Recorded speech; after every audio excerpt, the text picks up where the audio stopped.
Thank you for staying. On to our first story. And Finance Minister Ken Ofori-Atta insists he has not mismanaged the economy. His defense comes after a motion of censure filed against him by the minority in Parliament failed.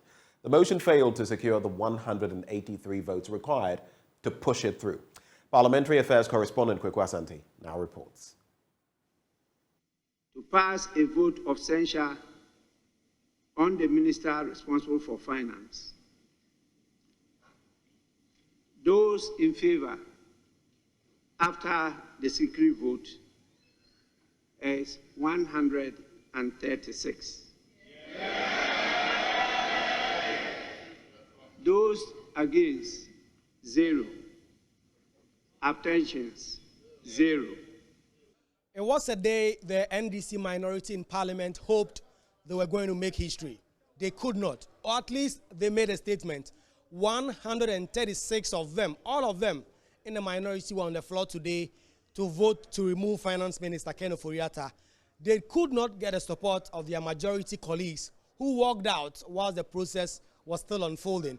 And because of the constitutional threshold of 137 MPs, this censure motion has failed. Unless we've heard from the Speaker of Parliament, the motion is lost.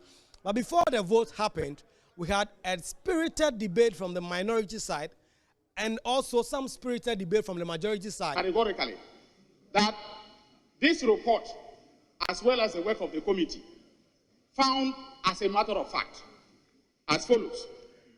For instance, on ground 1, funding of the National Cathedral, it was very, very clear that the minister exceeded what was appropriated. In other words, he engaged in expenditure in excess of appropriation. Mr. Speaker, in respect of misreporting of data to Parliament, we found, as a matter of fact, that the minister did misreport matters to Parliament. Mr. Speaker, I want to conclude by making it very clear that the report of this committee has found unassailable evidence of misconduct on the part of the minister. It has found, even if it has exonerated the minister on some grounds, it has found that the minister misconducted himself with respect to a lot of grounds. Mr. Speaker, clearly, all your allegations had no leg to stand. All your allegations stood on stilts, and you yourself, you were candid. They are acting in bad faith. But I want to tell them that our side will not support that part. We will not support them. We will never support you. But we want to take this opportunity to tell you that what you're doing is wrong. When the debates on both sides concluded, we heard also from the Attorney General and Minister for Justice, Godfrey Dame-Yeboah, who said that the process that Parliament had adopted to deal with this process were tinged with some bit of unconstitutionality. Mr. Speaker, my observation quickly is that none of the grounds, apart from ground 4, constituted a proper subject matter for the passage of a vote of censure. Mr. Speaker, indeed, if that's the case, then this Honourable House was also not close to jurisdiction at all to consider any of the grounds for or in support of the motion for censure, apart from what I think may pass, which is ground 4. Mr. Speaker, the conclusion I draw from all of this is that the basis for motion for censure must be an act which strikes as misconduct, illegality, or violation of the oath of office of a minister. To the extent that none of these matters has been established in the proceedings before the Dialogue Committee, I resolutely submit that the proceedings of the Dialogue Committee, with all respect, especially on account of the illegalities that I have demonstrated, were forced upon the committee by my good friend Domekaini, were improper, and therefore the motion Honorable Minister. Like Pontius Pilate, We wash our hands. we will wash our hands. We will wash our hands. We will wash our hands always. Jay must come. Jay must come. Jay must come. Jay must come. Jay must come. We are washing our hands. We are washing our hands. Jay. Jay. Jay. Jay.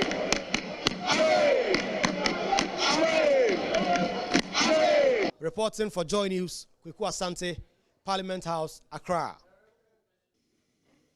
Following.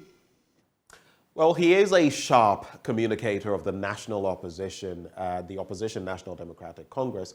Now, after years of leading the party's Ashanti Regional Youth Wing, Broja Jemfi says it is time for him to take over the youth wing at the national level. He says he is the party's best bet to build a resilient youth wing that can help the NDC wrestle power from the NPP. Kweku Asante again reports. This is one of the contests analysts have said will be keenly and fiercely contested. The fight for NDC's National Youth Wing top job is coming down between Broja Jemfi and incumbent George Opariado. Broja Jemfi says he has what it takes to lead the NDC youth to help return to power in 2024. We have presented a very timid youth front, which is not good for us as an opposition, but the posture is not what Ghanaians want to see. Very weak. We need to change that face. A part of his activities in the limelight has been leading demonstrations, which has cast him in a battle with the police on several occasions. The police has acted in bad faith from the beginning of our engagement with them. And we think that what happened yesterday was predetermined.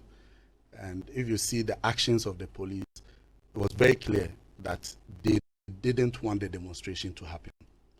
Broja Jemfi says the topmost agenda is to build a resilient youth wing for the NDC. And if you check me, 5-point agenda for 10. One of it is to build a credible national database for the party in terms of tertiary students at Omoye NDC for. In doing that, we must develop a single national ID card for every 10 member. To say party, say ufa party card, obi olojokuku. Now they compare obi o China paga. Just by removing the card, obi abon say we NDC card. When we do that, synchronizing. Now every party member, including 10 members, be reduced once. He alleges a ploy to remove from the party's delegates list loyalists of his who are 10 executives. I will not do anything that will affect the image of the party. But say 10 for Antoine, national youth election, embassy must have a database. The party must have a database. He has already gotten support from some party bigwigs, including MPs, and will be counting on them when the delegates go to the polls. For Joy News, Kweku Asante. Now, President Akufo-Addo on Thursday commissioned a new dry bulk terminal in the Atlantic Terminal Services multipurpose container terminal, as well as the Prime Meridian Dock Company's floating dry dock at the Takoradi Harbour in the Western region. The president also cut the sod for work to commence on the construction of a $98 million modern oil and gas services terminal as part of the strategic development of the Port of Takoradi to service the emerging petroleum hub and accommodate oil and gas service providers, fabrication companies, exploration companies, and their suppliers for supply-based activities. These interventions will enhance cargo handling capacity, maintenance and repair of ships, and also meet the demands of the rigors of the oil and gas services sector within the Takoradi Port Enclave.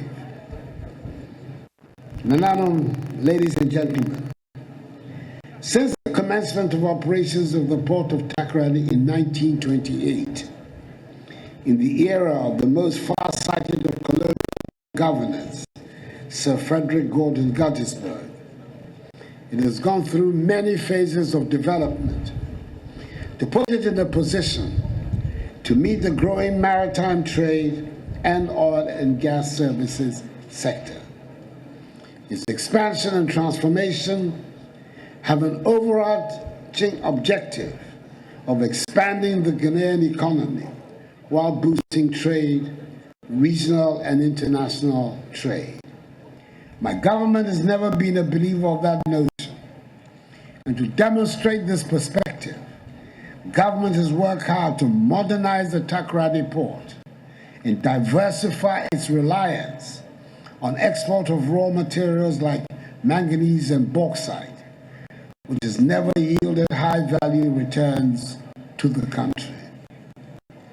As part of strategies to provide value products in sustainable mining, government has put a 5 million ton limit on the quantity of manganese to be mined for export in its raw form. We also intend placing an annual volume limit on the export of raw bauxite as part of the integrated aluminum development project.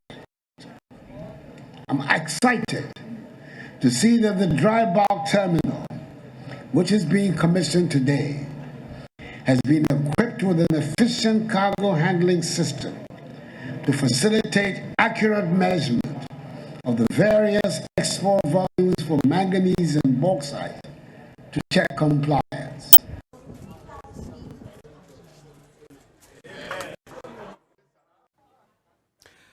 America's ambassador to Ghana, Virginia Palmer, is urging the National Health Insurance Authority to pay claims by the Upper West Regional medical stores to enable it function effectively. She notes this will enable the medical stores pay its suppliers and function effectively. Virginia Palmer made the statement during a day's tour of the Upper West region. Rafiq Salam reports from Wa.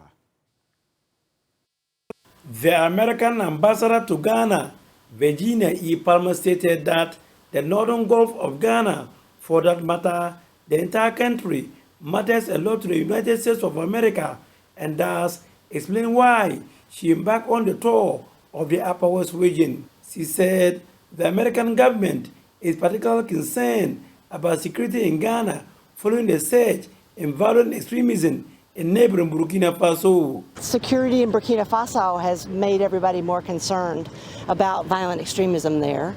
And so I have long admired the government of Ghana's approach and the government of Ghana's recognition that inclusive economic growth and prosperity in the north and social cohesion is an important weapon against violent extremism. So I came to see how the United States might be helpful. And I met the regional minister and the regional security council, which was fascinating, and I appreciated being able to talk to all the people that keep all of us safe, Ghanaians and foreigners like me who live in Ghana, so the police and the fire service and the Ghanaian armed forces. Virginia Palmer also took a tour of the regional medical stores to ascertain how key interventions relating to the supply chain systems are working, given the partnership and support the government of Ghana received from U.S. aid in many respects. The regional medical stores serves as a center for the storage and efficient distribution of medicine and non-medicine logistics and equipment to all health facilities across the region to enhance the delivery of quality health services to the people. This is done through the receipt of various items from the national level and sometimes and regional level procurements to stock the stores for distribution to facilities. The Upper West region has 306 health facilities comprising an ultra-modern regional hospital, 9 district hospitals, 4 polyclinics, 72 health centers, and over 200 CHIPS compounds. Delay in reimbursing claims from the National Health Insurance Authority, according to Virginia Palmer, is a key challenge they are facing. Well, this facility is beautifully run, as you could tell, and we support the facility with some COVID kind of system strengthening things like refrigerators and freezers and the vaccines themselves, but also basic drugs for malaria, TB, HIV, and then basic medicines. So I think the biggest challenge I understand is the payment of arrears, which are the payment lag is larger in areas that are far away from Accra.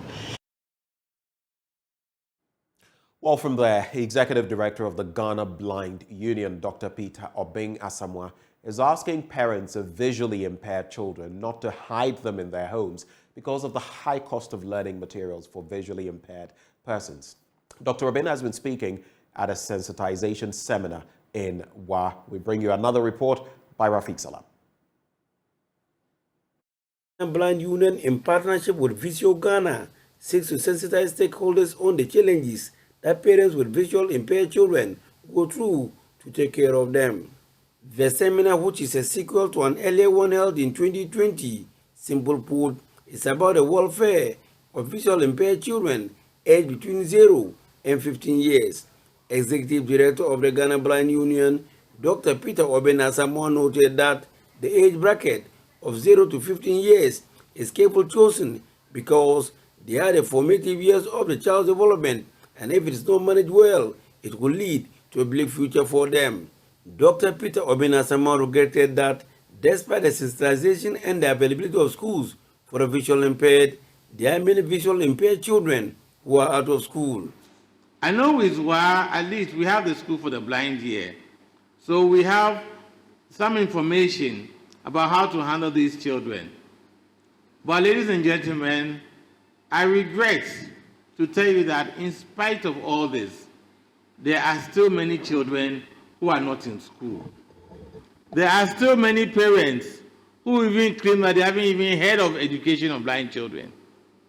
There are still many children who are still locked behind doors. And there are still many situations where the children just grow up, and that is it. They just grow up without a future. He considered that the cost of learning materials for the visual impaired is very costly, but that should not deter parents of visual impaired children from taking them to school. Materials for blind persons are very expensive all the time, and they have always been so. For example, if I take a Perkins Braille, a Perkins Braille, which is writing equipment, costs you about 12,000 Ghana cedis. Yes, it costs about 12,000. You know, now if I take a writing frame, the writing frame will cost about 160 Ghana cedis. So if you look at the cost of, let's say, the writing frame, 160 Ghana cedis, and you compare that to the cost of a pen or a pencil and an exercise book, you see that the education of the blind child is very expensive. But then again, that is no excuse to say that because it is expensive, so these children should be denied this thing, education. I believe it is government's responsibility to ensure that all children, whether they are blind or not, get proper education. I know these things are expensive, but it's not about costs. Well, the Ghana National Association of Authors and Publishers is set to increase the price of books and stationery for schools. The increment will affect bookshops, basic schools, junior and pre-tertiary institutions, and the GNAAP named the current exchange rates, inflationary payment terms, interest rates as factors accounting for the increment.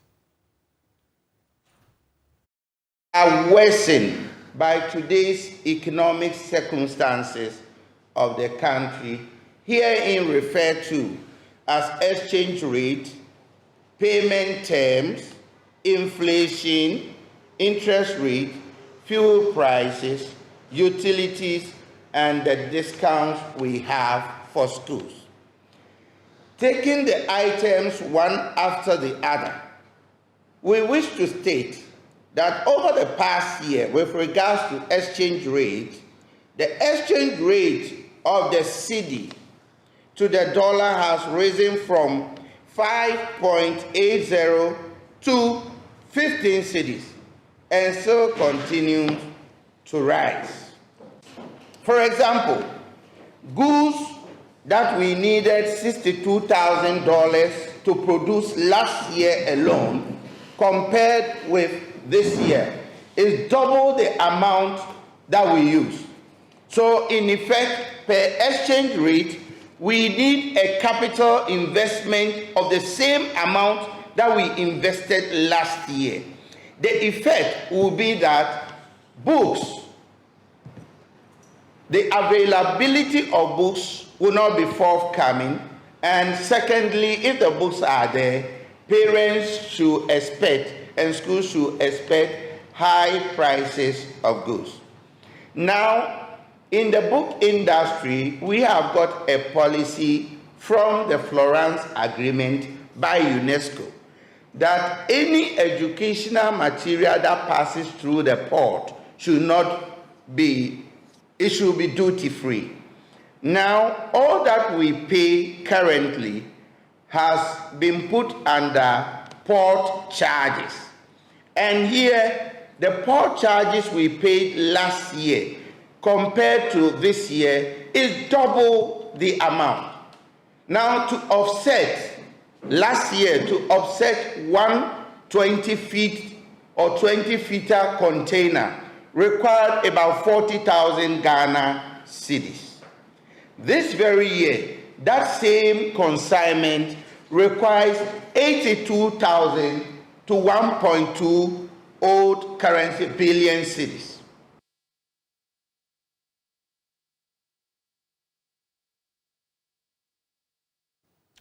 And on that note, we cap off the news. Up next, the news review. Stay with us.